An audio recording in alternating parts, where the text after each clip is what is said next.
this might look good as a gift for Vanessa. Well, this one's coming home with me, so we're going to fight for this close. one. Okay, good. And listen, normally I would be very generous with my DIYs, but I love Valentine's Day. I know you do. Anything where I get to cover things with flowers that are pink and red, and I mean, my house is completely decorated.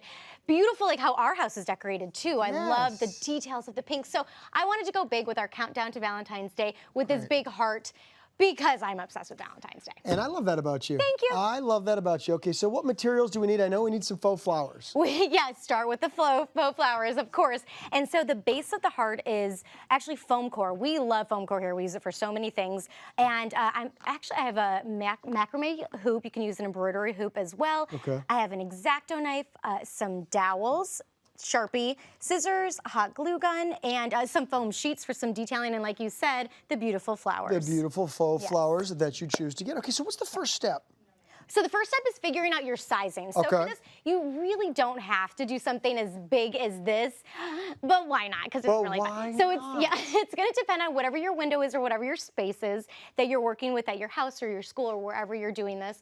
So what you want to do is measure out your space first. So that's going to be your first step, and then you have to get your sizing for your heart. The heart. So here's the thing. Whenever I try to make a heart, like I start one side's great and the other side's off, and then I try and go back and it's hard to do. So what are some tips? How do we make a nice, perfectly shaped heart like you've done there? I am so glad you asked me that, because that is what this macrame heart is for. So you can use an embroidery hoop, macrame hoop. Okay. So what this ultimately does is it allows you to create a perfect shape for your heart. And I'm going to go ahead and show you how to do that. So I have just my permanent marker here, and you do this, and this is going to be our template for the other side as well. So this is what you do. You kind of take it away like that, and then you could do this, and this can be any way you want it to be. Go down like that, and just go kind of like that. Oh, I just did that right there. Okay, so then what you would do, I'm going to actually take this away, because then this is what it looks like. The other side. So I guess the size of your heart is sort of, in a sense, limited by the size of the foam core that you have at home. So not necessarily. So this is the thing about foam core. So when you go to the craft supply store to get foam core, generally they have just the ones like you saw, the size that I just had. And that is where you would create two sizes of your heart, put them together like that, and you could use some hot glue ultimately to put them together. But if you go to an office supply store, you can get a big piece of foam core, and this way you could a full heart just like this, and you can use your no, it's okay. You can use this like this to trace one side and flip and trace the other, and that way you have a perfect heart. Oh, Marie. Yeah, it's actually harder than you think to create. No, I mean I would imagine. I'm glad it's not just me. Actually, no, you're making me feel better. Now is the time to add our beautiful flowers to this. Okay, great. So I'm going to hand these to you. Thank you. Okay. So when you go and pick out your flowers, I have peonies because who doesn't love pink peonies? I mean, real or fake, I am on board. So they come in a big bushel like this, and you get them at the craft supply store. So what you do is they actually just pop off as easy as that. And what I would do is I would actually take off this little bit here. You don't want to cut too far into it. Oh, they're perfect.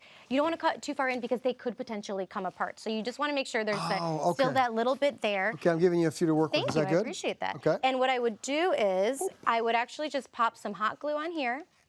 And this is how they stick. So I wanted to give you that idea of how they stick first, but I will say you want to make sure you have your sizing figured out, and then go to the craft supply store, get all the flowers that you want, maybe get extra, because you can always return what you don't use, and get them so that you're getting colors that will fade up. So pre-place everything. Okay. And as you place them, I did find when I did this that I glued as I went. So I put them all out first, but they look better after you stick them down. And you could use any type of flowers you like.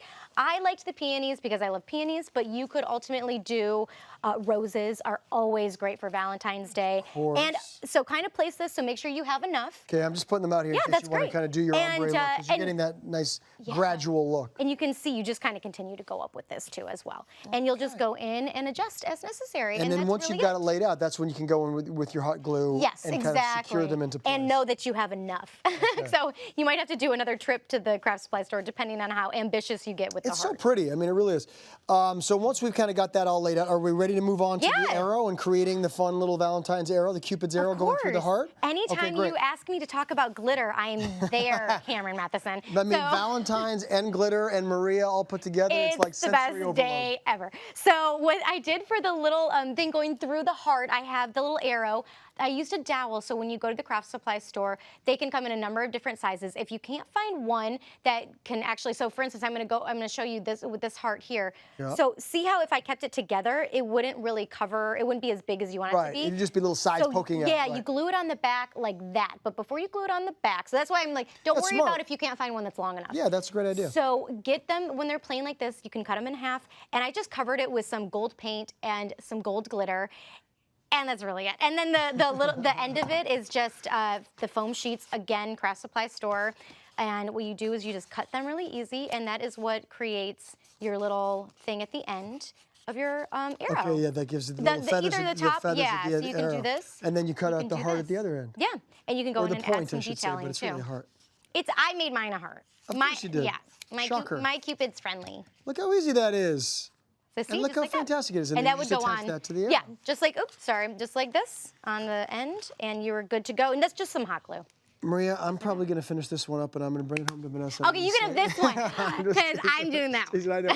You already did some great work right there. Thank you so much. I really do love this, and I love that you love Valentine's Day. A day where we all celebrate love. For full instructions, go to hallmarkchannel.com.